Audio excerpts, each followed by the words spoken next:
Pemirsa, Menteri Sekretaris Negara Prasetyo Hadi menyebut Presiden Prabowo Subianto telah menerima kabar terjaringnya Wamenaker Immanuel Ebenezer dalam OTT KPK.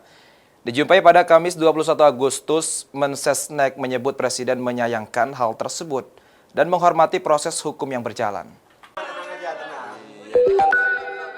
Ini kan bagian yang tidak direncanakan itu loh. Istana angkat bicara usai Wakil Menteri Ketenagakerjaan Immanuel Ebenezer dikabarkan ikut terjerat dalam operasi tangkap tangan Komisi Pemberantasan Korupsi pada Kamis 21 Agustus. Immanuel diduga terlibat pemerasan pengurusan sertifikasi keselamatan dan kesehatan kerja. Dijumpai di ruang media Istana Kepresidenan Jakarta, Kamis 21 Agustus, Menteri Sekretaris Negara Prasetyo Hadi menyebut Presiden Prabowo Subianto telah menerima kabar terkait terjaringnya Noel dalam OTT KPK tersebut. Ia pun menyebut Presiden Prabowo Subianto menyayangkan hal itu, terlebih mengingat pesan anti korupsi telah berulang kali digaungkan Presiden sejak awal dirinya menjabat.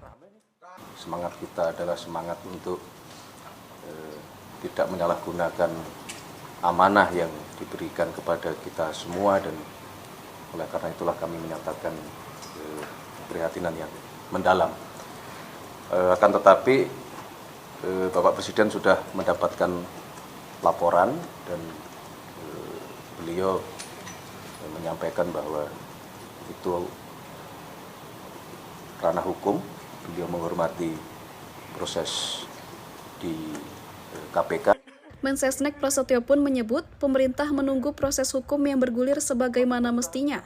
Ia tak menutup kemungkinan posisi Wamenaker yang diisi oleh Noel dapat digantikan dengan orang lain jika nantinya terbukti melakukan tindakan yang dituduhkan atas dirinya. Mensesnek juga kembali menegaskan bahwa pemberantasan korupsi masih menjadi pekerjaan rumah yang besar. Dari Jakarta, Arya Sindiara, Pradana Putra Tampi, Kantor Berita Antara, mewartakan. Rekan-rekan, Bapak Kadis, semua yang hadir di sini lah.